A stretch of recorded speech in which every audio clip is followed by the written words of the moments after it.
Julio, yes, I remember that. Julio, and you have a Ferrari, what is it? It's a 360 Modena. It's a 2000 360 Modena. Okay, perfect. How long have you had it? This will be at the end of this year will be my 7th year. 7th year? Okay, perfect. So as far as like having a car at this level, is it all wheel? No, it's just rear wheel. All this carbon fiber that they put in the car, it looks cool, I like it, but I would never have spent, I've got all the build sheet for the things. Really? Over the top? I would have never over the spent top. that kind of money. Interesting. Because to me it's about driving. Okay. Let's see, I replaced the entire factory exhaust. Originally I went straight pipe, but it's way too loud and there's a resonance right around 3,500, 2,000 RPM that I couldn't hear. It just gets a little distorted. So now it's got headers, no primary or secondary cats, and then I put on it's got a tubey exhaust. So it gets loud when you want it to, especially like above 4,500 RPM. But in the city, it's not too bad. Which is what you want. Exactly. Especially rolling through a town like California. Yeah. You don't want to be that guy. Yeah, 100%. 100%. I know exactly how you feel. Yeah. Absolutely. Okay, as far as, do you drive it daily? No, not daily, but I put a lot of miles on it. Okay. In those 7 years, I've doubled the miles that the first 3 owners put in. So we drive it every chance that we get. Needless to say, you enjoy the ride. Oh, really? Perfect. So what's your favorite thing about the ride? Well, aside from the fact that it's comfortable and it feels good to drive, the noise that this thing makes is amazing. Absolutely amazing. Yeah, that's got to be number one up on the list of the things that I enjoy most about it. Fair enough. That seems to be a running theme here. Yeah. So, if you had to pick one thing, and this is just being nitpicky about the car that you're like, I would change it to this, what would it be? Oh, good question, because there are a few. Okay. I think the number one thing that I would pick is traction off the line. It either spins an awful lot or it's not a good. Of course, it's not meant to be a drag car. Right. But that's my number one thing. The air conditioning is not. It's Italian. It's not the best. It's like. Let's see what else. It gets a lot of attention. Some of it is very positive, and some are, people that just, we'll just say that they're not the nicest. Yeah. But I have to say, by and large, most people are very complimentary, and that's good. And anytime, I'm the kind of person that if you want to sit in my car, knock yourself out. Right.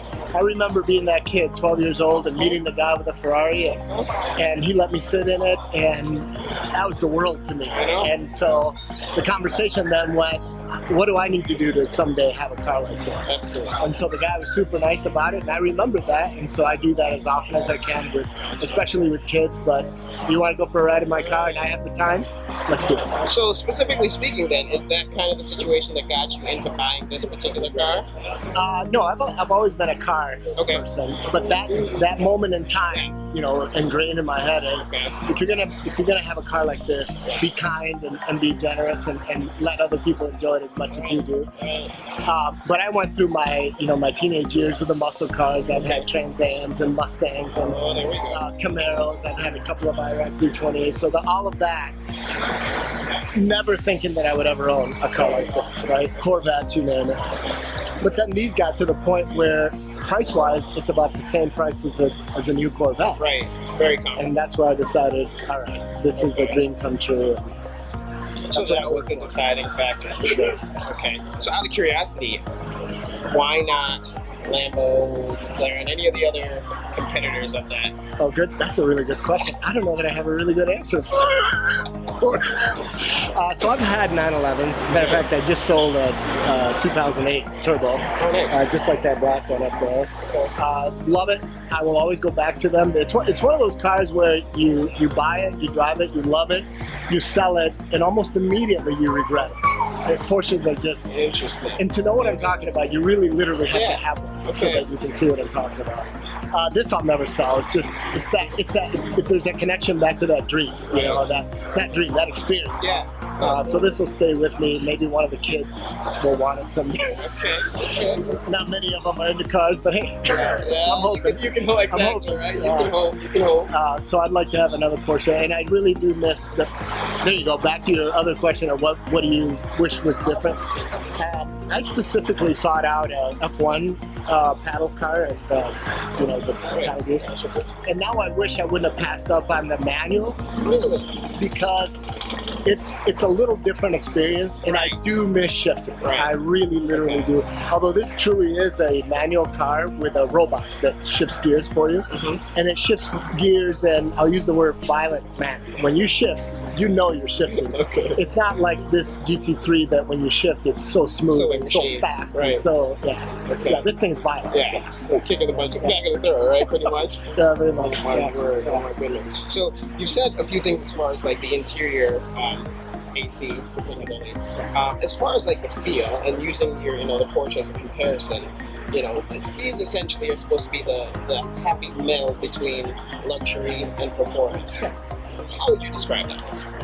Do you think they have an accurate point on that one? I agree. I would agree with that. I think it's a fairly comfortable car. We've driven it all the way up past Traverse City. I've gone to Chicago. I've gone to Detroit with it. Every weekend we put 200-300 miles on the car, and I don't feel like I get out of it tired or exhausted. It's actually a fairly comfortable touring car. It's not hardcore like a GT3, but it's also not like my, say, Camaro Z20. It's like it is. I think that has been. So with taking it out that much, 300 miles almost every other weekend, maintenance. It's really not as bad as people think. I think this is, and I'm sure I'm going to get bashed by Ferrari owners, because I'm letting out a little dirty secret. Oh boy! They'll all tell you, I own a Ferrari and it costs this much.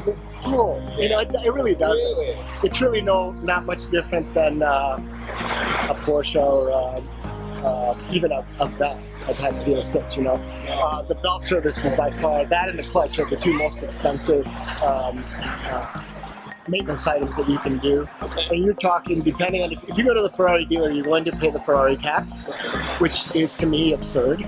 If you take it to a good independent mechanic, and I take it to the Maserati dealer because the engine is essentially, and so you're talking the belts are $3,000 every 4 years, 3 to 4 years, and the clutch is a little bit more expensive, more like $3,500, $4,000. But that's depending on whether you know how to drive the car or not.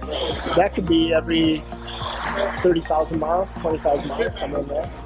I've not had to replace this in the time that I've had. 7 years, really? That's a lot more reliable than the myths will let you know. The electrical are the one. I had the what is it called? The slow down light on this thing, where it essentially drops power and runs like half power because of lid mode, And that was a nightmare trying to fix that. I've had problems with the lights every now and then. This bank of brake lights will stop. So it's all electrical gremlins, but they're not like tens of thousands of dollars. It's literally take it to the dealer. Within a couple of hours, they'll call you and say, hey, we found the problem. That's amazing. That's good. So as far as and you say you take it off, past Traverse City, weekend, or something, luggage. Yeah, it's actually not too bad. The trunk is in the front, so it's got a frunk in it. And my wife and I will slip a duffel bag or a little, carry-on type of bag. Really? So carry-on fits? Yeah, it's not bad. That's impressive. So, having to do it again, you have to take, make this option down the road. You have a McLaren, a Lamborghini. I know, I'm putting you on the spot here. And let's just say, let's throw something newer. Let's say a Tesla in there. Would you make this choice again? 100%, yeah. Well, first of all, nothing against Tesla. I think they're beautiful cars. I've never understood why you have to have an electric car look like a bug of some sort of alien thing. So I think Tesla's design is just absolutely beautiful. I commend Porsche for their new, Taycan, I think it's called. I think that's a pretty car. So that's great. But for me, this thing is I drive it, and it's emotional, and it evokes certain things in my, you know, and just inside me that I can't get away from. You know, There's definitely a connection. there's a connection. It has nothing to do with the fact that it's a Ferrari. Right. It's just the sound, the smell. Sights and feels. Exactly. Yeah. Although I'll tell you what, there's a new car that's come out, not out on the road yet, but I talked to my wife. I definitely would do this car. The new Corvette. Oh, the CA. My God, that car. The CA. Oh, that is GM. If you're listening, you literally knocked it out of the park with that car. Yeah. And I can't wait for the Z06 version. Yeah. Well, you know, it's funny because I always wonder how people, you know, I guess supercar owners feel looking at something like the Corvette, which is essentially the American supercar, especially now that it's mid-engine. So you were thinking that they did a great job on it, and you would definitely go down there. So I've always loved Corvettes. I've had like 6 or 7 of them. Okay. And so to me, Corvette has always been an American supercar. You can disagree with me, but it's always a. So with the CA, think about what if I was, and I don't know that this is happening. Maybe they're turning up their noses at GM, but can you imagine Lamborghini, Ferrari, Porsche, Audi, McLaren, all those guys in the multiple $100,000 range, and Corvette has a car that, for, let's say, loaded up nicely for 75 grand, can whip you. And God knows what the Z06 is going to be able to do, you know? So I say kudos to GM. I mean, it's just, wow. Absolutely wow. That's amazing. Yeah. Hey, I appreciate it, man. Hey, thank you.